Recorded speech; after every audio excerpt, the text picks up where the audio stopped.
265 went pretty well. Decided to just bump it up 10 pounds, 275 again. This is a PR for me, so let's see how this moves.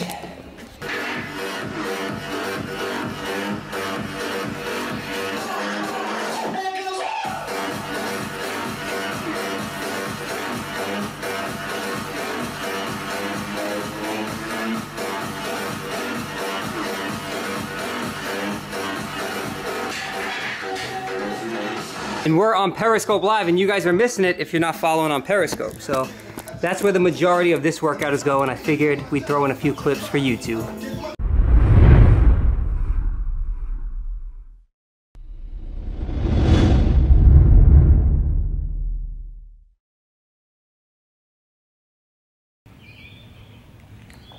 $275 pounds in the books. I'm really happy with that. I have to say, I just want to thank you guys all for your positive support and encouragement.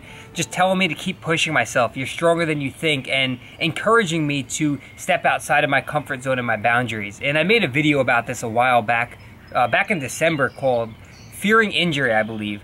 And in case you missed that, I'll play the clip from that real quick. And what you see on the bar right here is 250. So this would absolutely be a PR for me. It's 45 pounds more than I've touched in the last year. So I'll let you guys see how it goes.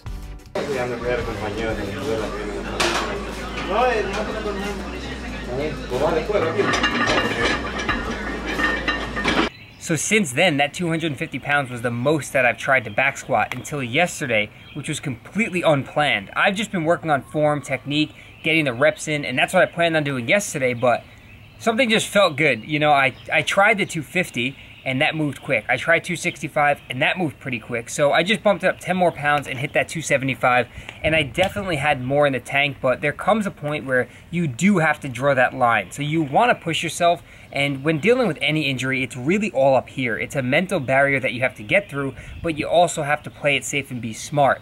So what I did was I went to 275. I knew I had some more in me, but I cut it there because you don't want to get overly ambitious and push yourself over the edge, and then you're back at square one again. So I'm just focusing on the week-to-week progressions, and I'm really happy with that 275 pound squat. So just want to again thank you guys all for your motivation and encouragement. But we're about to hop on Periscope real quick. Like I said, we deadlifted yesterday also and put that on Periscope. A lot of people have been asking for some live training footage, so we weren't in the gym. It was much easier to do, and we did that. So in case you missed it, make sure you follow me on Periscope. I try and stream at least once a day, and we're gonna hop on a stream right now. So let's get this started. Periscope, what's up? YouTube, meet Periscope. Periscope, meet YouTube. What's up, guys? What's going on? Hey, hey, yo, yo. How's it going? It's going well. What's up? What am I working out today at the gym? I will be hitting a push workout in just about a half hour or so. I wear a large in Gymshark bottoms and tops. My back's doing well, thank you for asking. Feeling good. Hit a squat PR yesterday, which you'll see on the channel tomorrow. So make sure you subscribe to the YouTube channel to check that out. Opinion on low bar squats. I mean, again, it comes down to your individual biomechanics and leverages. Some people are more comfortable low bar, some are more comfortable high bar. So it depends on you personally. Body Power 2016. I hope so. If someone sends me there, I will be there. So I was at the gym all ready to record. Even brought an extra battery just in case, and I forgot my memory card. The problem is, I already took the pre-workout, and now it's starting to kick in.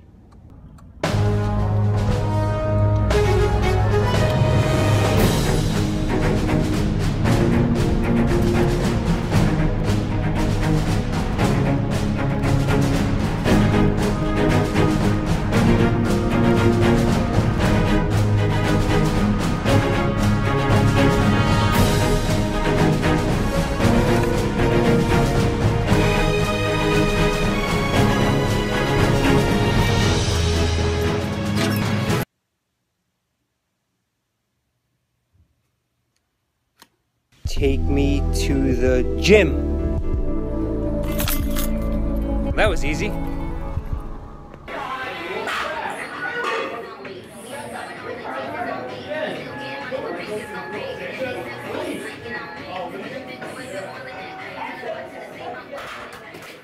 Welcome back, everybody. We are in the gym for a chest, shoulders, and triceps workout, kicking it off with some decline dumbbell bench press, which is something that I haven't done in quite a few weeks, but it felt really good. It was a good way to really target the chest and try and minimize the amount of shoulder involvement. So no matter what you're doing when you're pressing, your delts are going to play a major role in that pressing. But on the decline bench, you can emphasize your chest a little bit more. You could decrease the range of motion and really take advantage of leverages. So if you haven't tried a decline bench press, it's worth trying out, especially if you feel like your shoulders are taking over a lot in your regular bench work.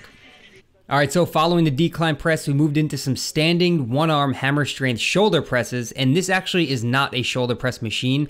It's a hammer strength incline chest press machine, but we improvised a little bit and we turned it into a shoulder press. So I really like this movement, feels incredibly natural, and you can notice my hand is placed over my abs, and that's just to make sure that I maintain a tight and neutral core. So the whole purpose of this is not to bend over to the side. So I keep my hand there to make sure that I'm not bending at all, and I'm also squeezing my glutes as tight as possible. Similar to like you would if you were doing a standing overhead press with the barbell, you just want to keep your body as tight as possible and get a full range of motion. And I like this because it allows me to work each arm independently of one another. So if you don't have this machine, a regular dumbbell shoulder press works just fine. But one thing you want to keep in mind, whether you're standing with dumbbells or using this machine, is not to make this mistake of bending over to the side when the weight gets heavy. If the weight gets too heavy, you can hold on to something to brace yourself and maintain that neutral core, or you can also drop the weight and drop the ego. This is definitely a movement that you don't want to sacrifice form on because it's very easy to get injured.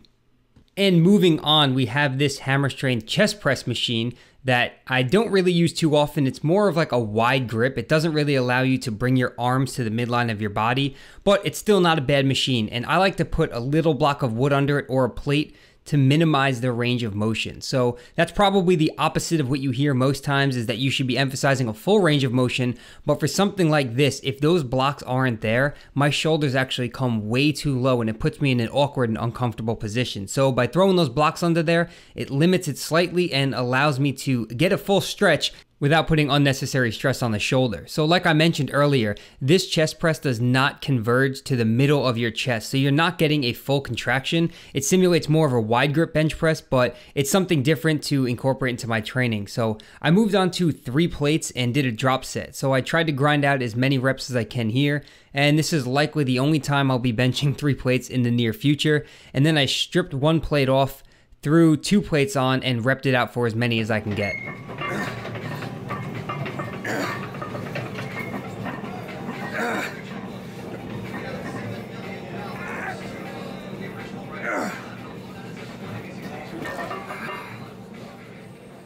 Alright, so next up I threw in a tri-set. So 3 exercises in a row, back to back to back with no rest in between, starting out with a dumbbell lateral raise. And you could see I'm not going very heavy here because I have 2 other movements following this without rest. So I went from a dumbbell lateral raise into a dumbbell front raise, and you could see that I'm using a little bit of momentum, which is fine. It's what we call controlled cheating, so I'm still controlling the weight, but this allows me to get in some extra reps. And then right from there, you drop those dumbbells and grab the barbell for some barbell upright rows. So you could tell by this point I was already exhausted and probably should have lowered the weight on the bar, but you know how it is. You just get in the zone and go with it. So I definitely recommend trying out this tri-set. And if you're not comfortable doing a barbell upright row, as some people say that they feel like a shoulder impingement or it's uncomfortable in their traps, you could do this movement with a dumbbell, cables, or even bands. So try it out and let me know what you think. I promise you will get a crazy pump in your shoulders. Next up is one of my favorite movements, and that is a cable fly. And here I'm doing it on an incline bench, but you could do it on a flat bench as well. And what I really like about this is the constant tension throughout the entire range of motion. So when people do flies, oftentimes when they're standing, their delts take over the movement. They tend to hunch forward and round their shoulders, and they're not really emphasizing their chest and getting a full contraction. I don't know if you guys remember, a few weeks back, I actually did a video where I was doing some incline dumbbell flies, and I happened to be wearing the same exact stringer, which is ironic.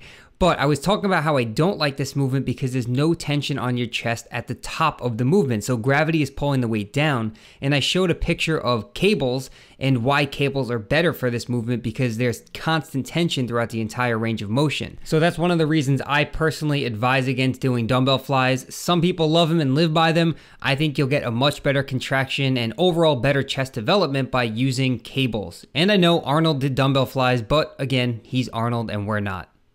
So it's time to finish off the workout here with some triceps. I'm just doing a regular standard V-bar press down with my back pressed against that pad to make sure that my form is strict. Another movement where some people, if that pad is not behind them, they tend to roll those shoulders forward and press straight down using their shoulders and chest and not really isolating their triceps. And one thing that I hear people complain about very often is elbow pain when doing a tricep press down movement. And one of the causes is limiting your range of motion. So you're not going through a full range of motion because you were told to keep constant tension on your triceps.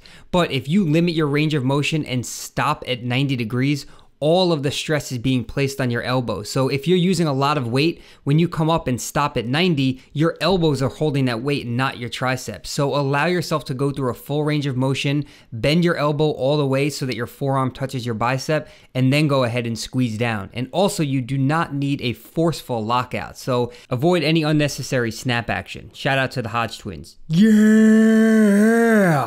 But finishing the workout, we did some behind the neck French press, or you want to call it a dumbbell tricep extension behind your head, whatever you want to call it. That's what I finish off my training with, and that's going to conclude the commentary and the video. So I know the training footage in this one was a bit longer, but I wanted to provide some value and give you guys some instruction as well. So hopefully you did enjoy it. If you did and you made it this far, please click that thumbs up button. That really helps this channel out. Oh, and if you're not yet on the VIP list, you can get on there by clicking that box for free, and I added a freebie section to that. So I've uploaded my ebook as well as a few wallpapers that people have been requesting for your iPhone and for your desktop. So once you get on that list, they'll be available to download for free. And that's about it, guys. So if you haven't yet subscribed, please do so before you go. Thanks as always, and we will talk to you all in the next video.